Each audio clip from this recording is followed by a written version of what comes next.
There was a bulldozer rolling straight toward my horse stables, and the HOA president was standing in front of it like she was leading a military charge.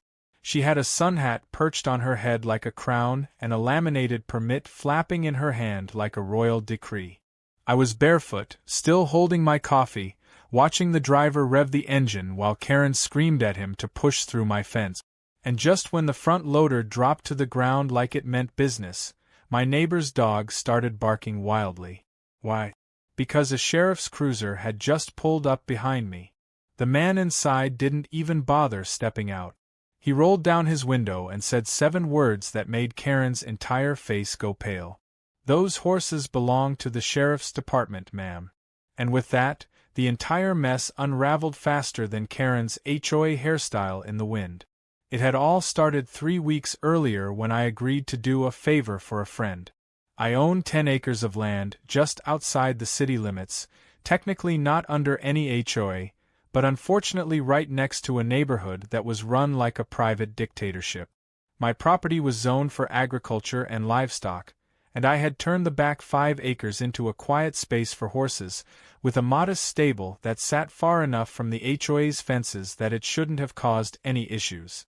That is, until my buddy Ben, a deputy with the county sheriff's department, asked if I could temporarily board a few of their mounted patrol horses while their usual facility underwent emergency renovations. I said yes because the department had helped me out of a tough spot years back. Plus, the horses were well-trained, calm, and took up less trouble than most dogs I'd dealt with. The trouble started the very next morning. Karen Worthington, the queen of the HOA, marched across her side of the fence with a tape measure and a phone set to video record. She yelled questions at me while I tried to pour feed into the bins.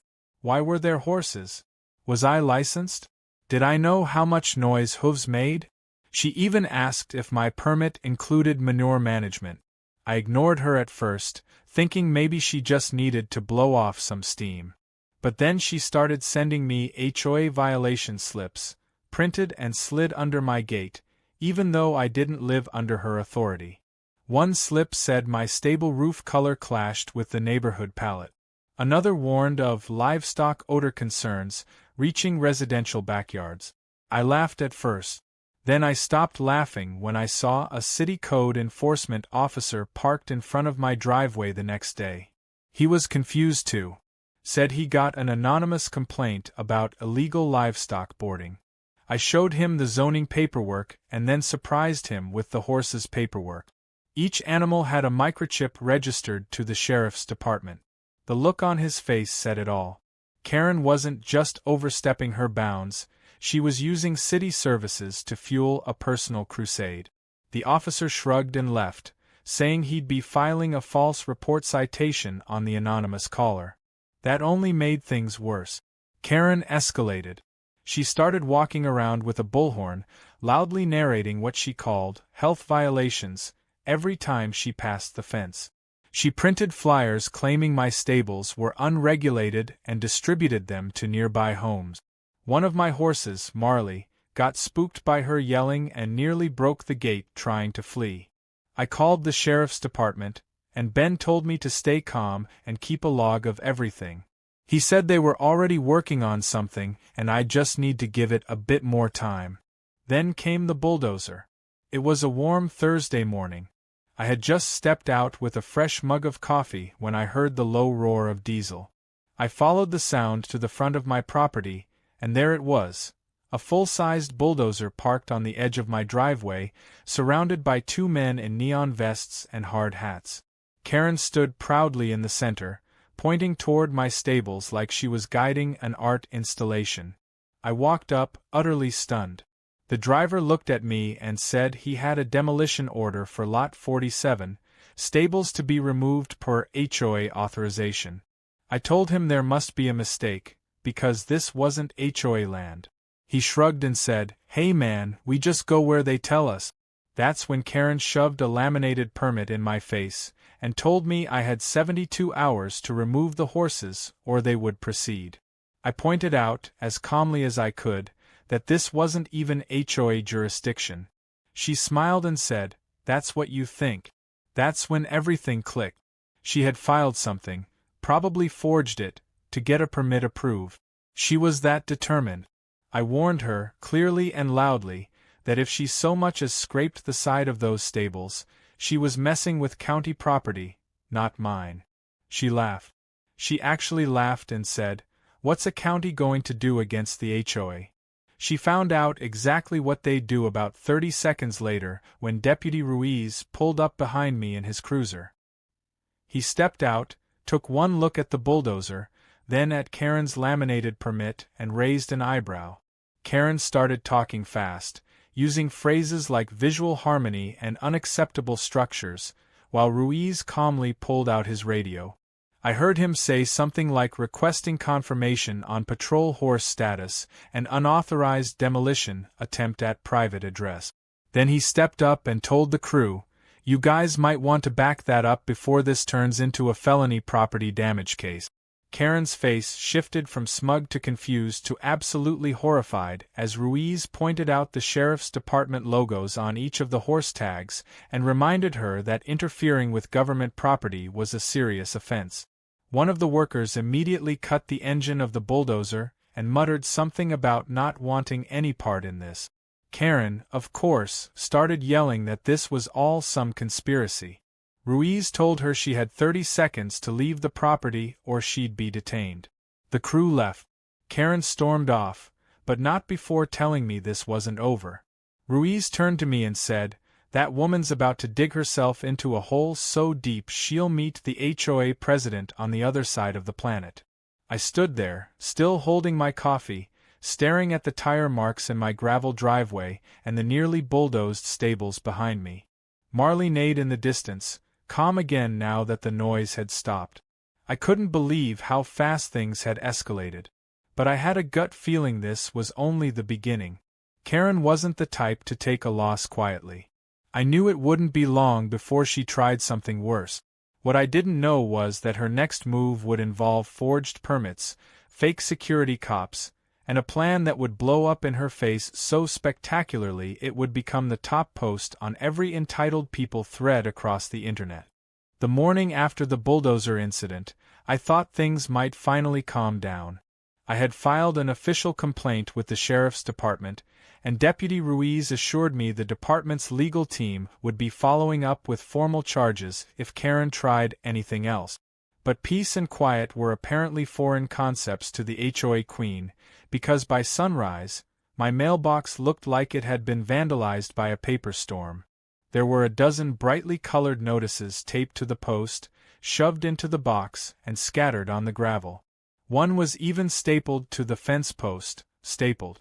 I peeled off the nearest one and read the bold red letters across the top.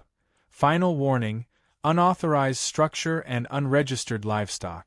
Beneath that was a checklist of fabricated infractions, including excessive manure buildup, lack of proper waste removal system, and suspicion of underground water theft. I blinked twice and read that last part again. Underground water theft? She was inventing violations now. By mid-morning, I had a new visitor. This time, a white city-marked SUV pulled up with animal control printed on the side. A serious-looking officer stepped out with a clipboard and camera around her neck. She introduced herself as Officer Hill and explained she'd received an anonymous complaint about neglected horses on my property.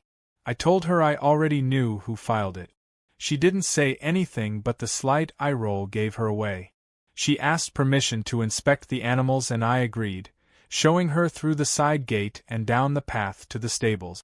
Marley and the others stood calmly in their pens, well-groomed and munching hay like royalty.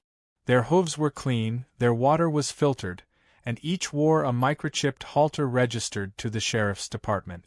Officer Hill checked the feed bins, scanned the chips, and nodded. "Everything's in order," she said. "These horses are probably in better shape than half the ones in public barns." Then Karen appeared on the other side of the fence, holding her phone up like she was directing a documentary. "There she is," she shouted, as if this were some kind of sting operation. The animal control officer ignored her at first, but Karen kept narrating loudly. "Look at that shady haystack. No roof cover. That violates municipal code. You're on camera. I'm saving this for Judge Judy. Officer Hill turned to me and whispered, I'm going to go ahead and mark this as a resolved visit. Clearly, she's not here for the animals. Karen tried to shout questions at her as she walked back toward the vehicle, but the officer didn't bite. She just climbed in and drove off. I watched Karen's face twitch with frustration as she stood alone with her phone, filming nothing but a bunch of happy, healthy horses. That night, I sat down at my computer to document everything for the sheriff's office. While uploading the video of the failed bulldozer attempt, I remembered what Deputy Ruiz said about digging into her fake permit. I pulled up the email I had received from the county's permitting department. The one Karen claimed proved she had authorization to demolish my stables. At first glance, it looked legitimate. Case ID, request number, signature. But something didn't sit right. I checked the metadata embedded in the PDF attachment. The permit request had been submitted from a public access terminal registered to the HOA office. The digital signature had an IP address that traced back to the HOA's network. Then I saw the email used on the application. It was something like eli.stableclearance@outlook.com. I had never created that email. Someone else had impersonated me to file the permit. I stared at the screen for a full minute. Karen had gone beyond angry HOA president. She was committing actual fraud. I emailed everything to Deputy Ruiz with a note that said she forged my identity. Within the hour, I got a call back from Ben, the deputy who had asked me to board the horses in the first place. He was livid. He said the sheriff was already prepping legal documents, and that I needed to be ready in case Karen made another move. They wanted to catch her red-handed next time. I asked what I should do in the meantime. Just keep calm and keep watching, Ben said. She'll dig her own hole. Turns out, she started digging faster than we expected. The next day, I heard drilling outside my western fence line. When I went to check, I was stunned to find a half-constructed wooden wall going up, 7 feet high, thick with cheap plywood panels and badly painted beige to match the neighborhood houses. Karen stood nearby directing 2 workers in HOA-branded vests. I walked right up to her and asked what she thought she was doing. She grinned and said, beautifying the neighborhood boundary. I pointed out the survey stakes clearly showing that the new wall was being built 3 feet inside my property line. She dismissed that with a wave of her hand. We have an easement agreement, she said. You'll get used to it. I told her flat out that I would be calling the sheriff again. That's when things took an even stranger turn. That evening, just as I was walking the perimeter with Marley trotting behind me, a pair of uniformed men appeared at my front gate. Their uniforms looked like law enforcement, badges, belts, radios, but something was off. One of them introduced himself as Officer Bradley from HOA Community Enforcement. He told me I was trespassing on HOA-monitored property and that I was to vacate the area behind the new fence. The other man began unhooking a plastic zip tie from his belt like he was preparing to restrain me. I asked both men for ID. Neither had a badge number. One flashed a plastic security card that read, HOA Patrol, Volunteer Division. I didn't back down. I said, unless you're law enforcement, I suggest you leave. One of them stepped forward and grabbed my arm. That was all it took. I hit the emergency button on my phone. Within 10 minutes, 2 real deputies pulled up, Ruiz and Ben. They walked in, saw the situation, and the second they realized these guys were impersonating real officers and attempting to detain a civilian on private land, the entire tone changed. Ben ordered both men to sit down and wait while their IDs were run. Karen showed up mid-scene yelling about HOA rights and property lines, but she went quiet when Ruiz informed her the men she hired were being investigated for impersonating law enforcement. Both fake officers were placed in handcuffs. Ruiz had a body cam rolling the entire time. The best part? One of the horses, Marley, decided to stick his nose over the fence and nudge one of the detained men's heads during the entire cuffing process, like he knew justice was being served. Karen screamed that she would file complaints against the sheriff's department and sue the entire county. Ruiz calmly replied, "You may want to retain a criminal defense attorney before you talk about lawsuit." The story hit social media almost instantly. My security camera footage, paired with Ruiz's body cam, created a montage so ridiculous it looked like something out of a bad reality show. Karen yelling at uniformed deputies, fake cops being arrested, a sheriff's horse watching like a disapproving judge. The video got uploaded to TikTok and reshared across Reddit's entitled people and public freakout sub. Within hours, the views crossed 50,000. By the next morning, the number was in the hundreds of thousands. I got messages from people I hadn't heard from in years. A local news channel even reached out for an interview. But as satisfying as it was to see Karen finally getting some backlash, I knew she wasn't finished. Her ego wouldn't let her lose that easily. And the way she was talking about hiring legal counsel and countersuing the county told me one thing: the next phase of her madness was about to begin. And if I thought fake cops and bulldozers were the peak, I was about to learn that Karen still had more tricks up her perfectly ironed sleeve. It was just after sunrise when I heard the metallic clanging echoing down my gravel driveway again. At first, I thought maybe it was more construction workers still trying to slap that ridiculous beige wall together. But when I came around the corner, what I saw made my jaw hang open. The wall was finished, mostly, but now there was barbed wire stretched across the top of it like some kind of miniature prison barricade. The worst part? The entire back gate I used to reach the stables had been completely blocked off.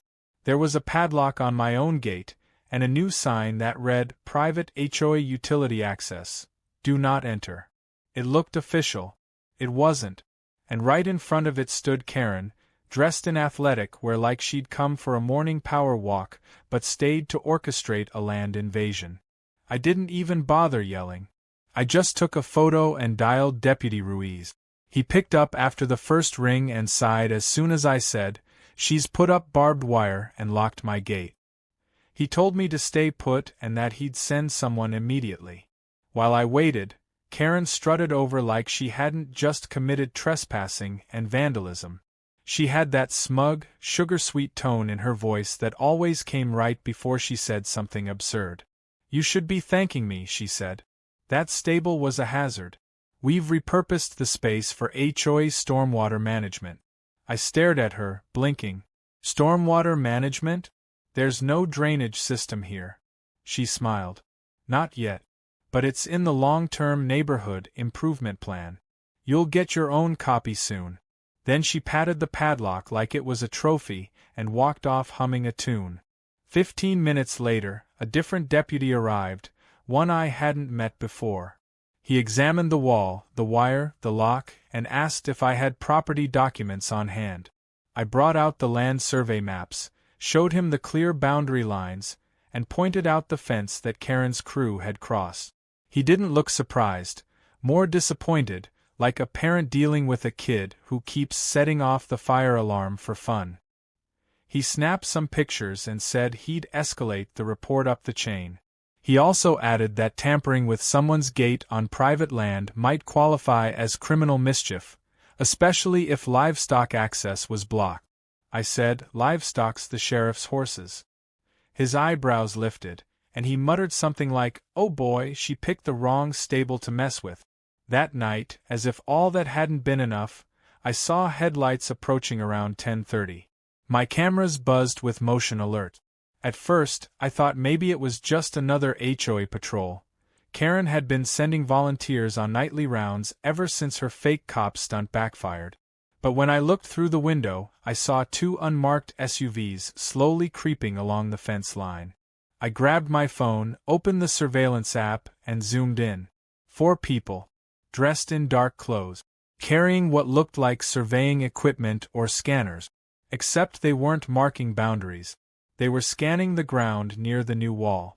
I hit record and texted Ruiz with the footage. 5 minutes later, he called back and said he had just gotten word from the sheriff that the department's tech team found out someone filed a permit for an easement realignment project, in my area using falsified coordinates. When I asked what that meant, he said, "Someone's trying to make it look like your land belongs to the HOA on record. It won't work, but it's a serious offense." I told him about the SUVs, and he said backup was already on the way. I stood in the dark, lights off, heart pounding. Were they going to dig up something? Plant something? Try to restake the landlines and shift the record?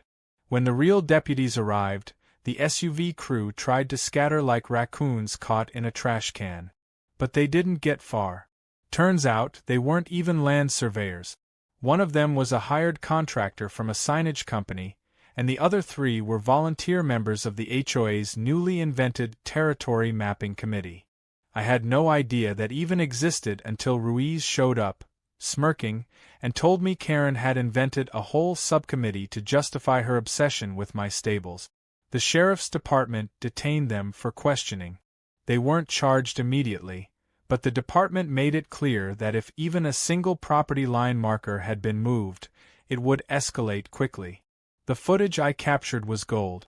I uploaded it to the same Reddit thread where my previous clip had gone viral. Within hours, commenters were naming Karen the HOA tyrant of the decade. Someone even edited a dramatic video with fake news anchor commentary and dubbed in horse sounds every time Karen spoke. But the humor didn't lessen the stakes. Because now I knew Karen wasn't just bluffing and harassing. She was trying to rewrite legal documentation to erase my land. That's no longer HOA nonsense. That's attempted theft. The next afternoon, just when I thought the circus couldn't possibly outdo itself, I walked outside to find yet another shock. Karen had installed a giant wooden sign, painted in glittery blue and white, that read "Future Site of HOA Harmony Garden and Reflection Zone, coming soon." It had flowers painted on it, a fake donation QR code, and a caption at the bottom that read "Sponsored by HOA Vice President Karen Worthington." She had officially declared my stable yard as her next community project. That was the moment I lost it. I wasn't angry in the yelling sense.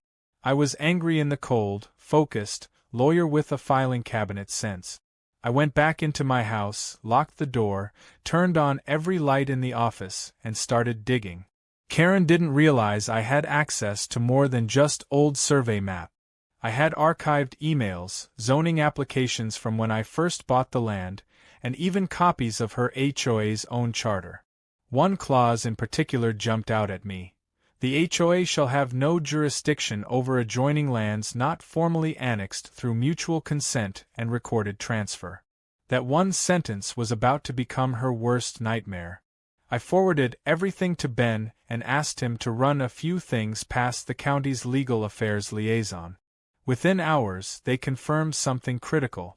Karen's application to change the easement had already been flagged by the zoning department for suspicious documentation. They were preparing to hold a formal review hearing. I asked if I'd be invited. Ben said not only would I be invited, I'd be the key witness. The hearing would be public. Karen would have to defend her fake permits, her security volunteers, her fake fence, and her territorial fantasy in front of a panel of government officials. That night, I slept better than I had in weeks. The next morning, I began making a list. Everything she'd done, from the bulldozer to the fake cops, the barbed wire, the midnight mapping crew, the fraudulent permit filings, all of it was going to be laid out, piece by piece, in front of the people who had the power to finally shut her down. I didn't want revenge. I didn't need her to be humiliated. I just wanted her out of my life. But as fate would have it, the upcoming hearing wouldn't just provide justice.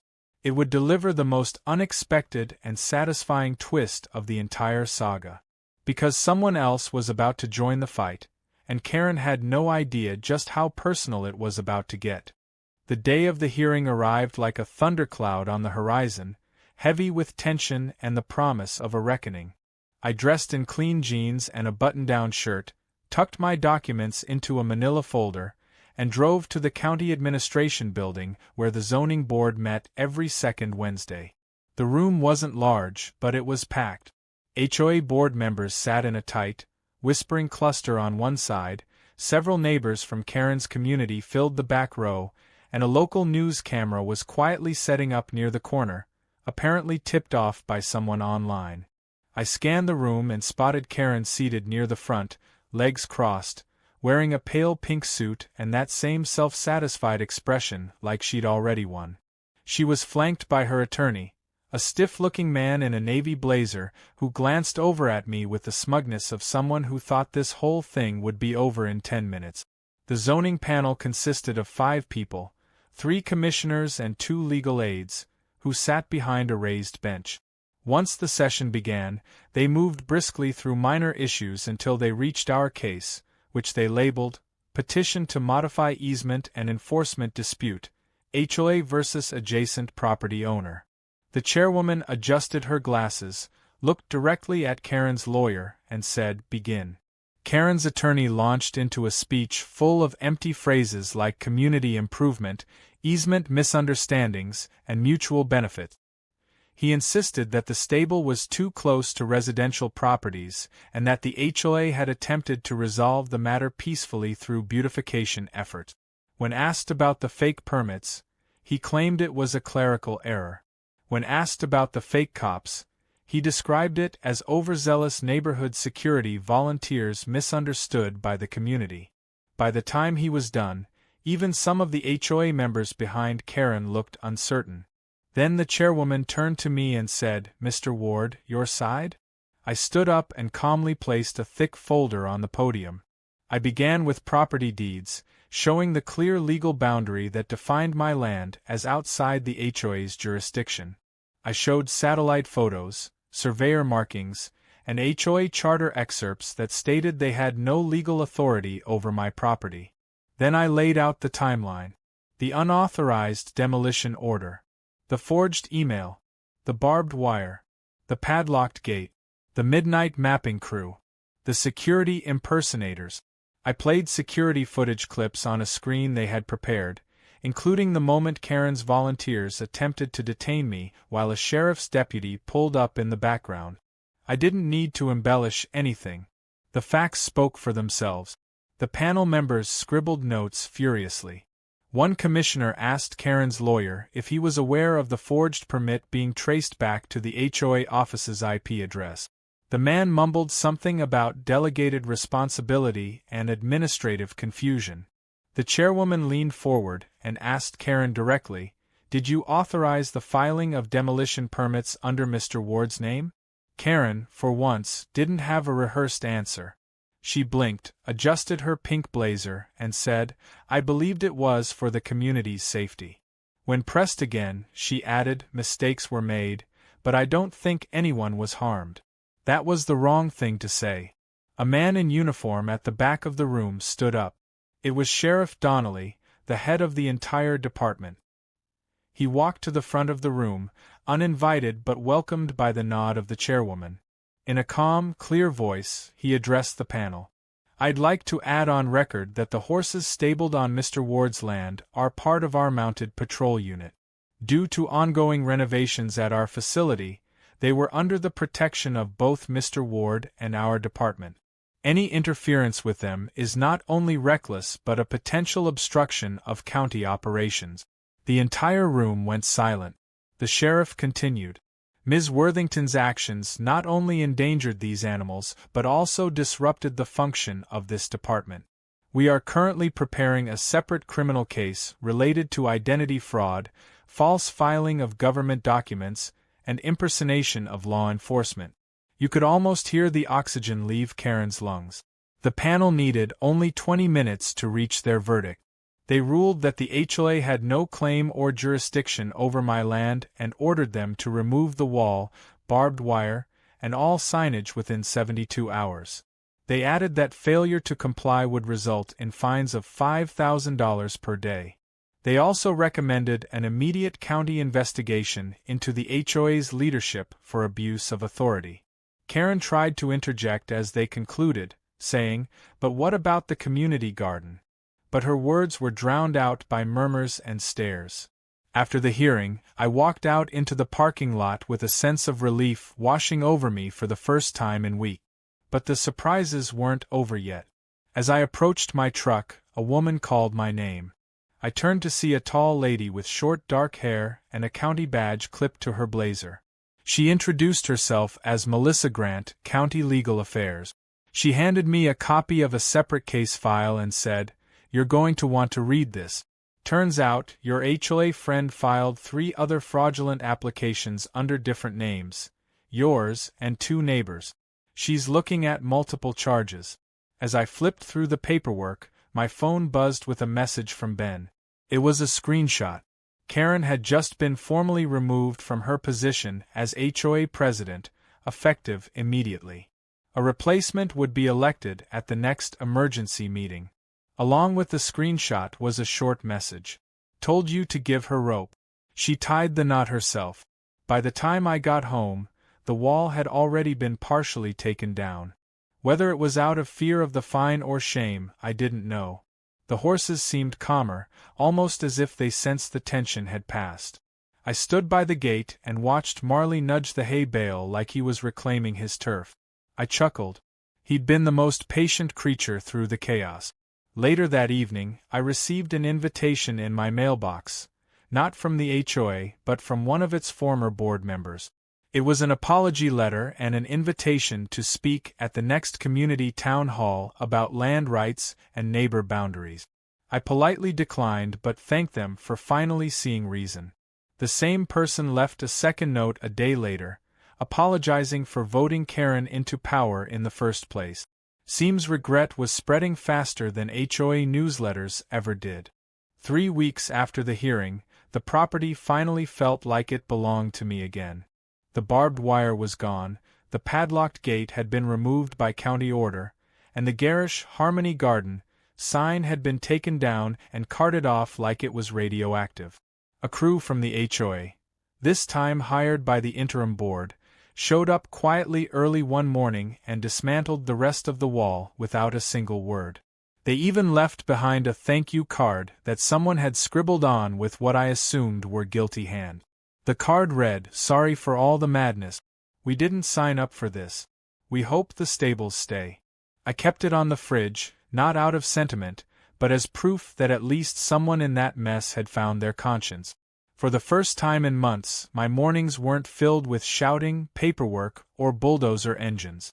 Just hay bales, hoofbeats, and the occasional neigh from Marley, who had become somewhat of a local celebrity thanks to the viral footage.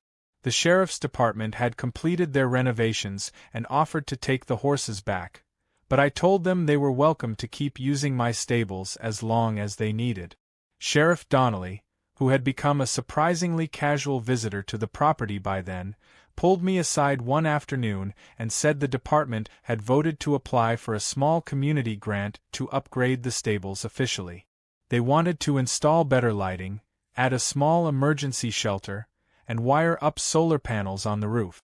I was stunned. Not only had Karen failed to bulldoze my stables, but now the government was about to fund upgrades to make them even more permanent. I nodded and told him I'd be honored. It was a full circle moment when I stood next to the sheriff 2 weeks later as the county construction team arrived.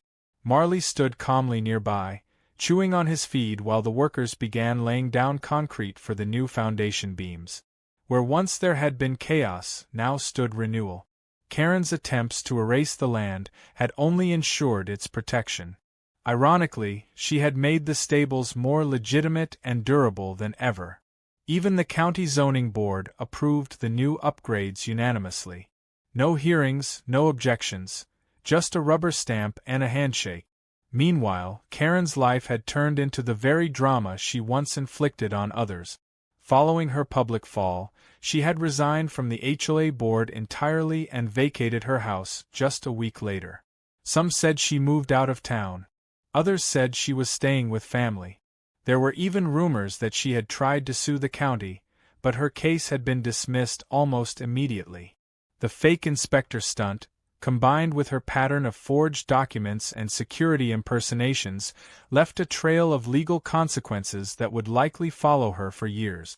She wasn't behind bars, but she wasn't free either, not from the stain she'd left on her own reputation. For someone who cared so much about neighborhood aesthetics and image, Being publicly disgraced was the worst punishment imaginable. A month after her departure, I received another letter, this one from the newly elected HOA president. His name was Greg Turner, a retired firefighter who had lived in the neighborhood for over 20 years. He asked if I would be willing to consult on a new HOA community policy about boundary respect and external property cooperation. I laughed reading the letter, not because it was absurd, but because it was so surprisingly decent. I wrote back politely and declined the invitation, but I offered to provide copies of the documents I had gathered throughout my ordeal so they could use them as a reference. I also told him if they ever needed to host an event for kids or families, I'd be happy to offer the stables for horse rides or educational demonstrations. His reply was short and sincere. He wrote, "Thank you for setting an example, even when everyone else tried to knock it down." A few weeks later, the community took me up on the offer. One Saturday afternoon, dozens of local families came to my property for what the sheriff jokingly dubbed Horse Peace Day. The kids met Marley and the other patrol horses, got to sit in the saddle, and took photos next to the shiny new stables, now complete with solar-powered lanterns and fresh paint. The sheriff himself came in uniform, shook my hand in front of the crowd, and handed me a certificate of appreciation on behalf of the department. We laughed when he said, "No HOA in history has ever inspired this much goodwill." What surprised me most were the people from Karen's old circle who approached me that day. One woman who had voted with Karen on the board came up holding her young daughter's hand. She said, "We had no idea how far she was taking it. We thought you were just being difficult." I told her it was water under the bridge. Truthfully, I had no energy left for grudges. The fight had been exhausting, but the outcome had been worth every second of stress. In defeating someone like Karen, I hadn't just defended my land, I had reminded an entire neighborhood what boundaries, respect, and common sense looked like. There was one final moment that I'll remember for the rest of my life. The sun was setting on Horse Peace Day, the crowd was starting to clear, and I was walking Marley back to the stable when I saw a sheriff's cruiser parked at the fence. Sheriff Donnelly stepped out, hands on his hips, smiling. He looked over the pasture and said, "I think we need to make this a regular thing." I asked him what he meant, and he said, "We're officially designating this property as an auxiliary mounted patrol station. It won't change anything day to day, but it means your stables are now a formal part of our operating plan. County certified, insured, and protected." I stood there stunned. What started as a favor to a friend had now become a permanent partnership. I didn't say anything at first. I just reached out and shook his hand. As the sun dipped behind the hills, casting long golden streaks across the field, Marley neighed softly behind us. I looked out over my land that Karen tried to seize, demolish, and rewrite, and felt something I hadn't in a long time. Peace. Not just the absence of conflict, but the presence of respect, earned and reclaimed. The nightmare that began with a bulldozer had ended in a salute, a certificate, and a stable that would stand stronger than ever. Weeks later, someone sent me a link to a new post on Reddit. The video had over 2 million views now. The top comment read, "Karen tried to bulldoze a sheriff's horse and got bulldozed by the law instead." I smiled reading it, sipped my coffee, and looked out the window as the patrol horses walked the fence line in the morning light. Justice, it turned out, had hooves, and a long memory.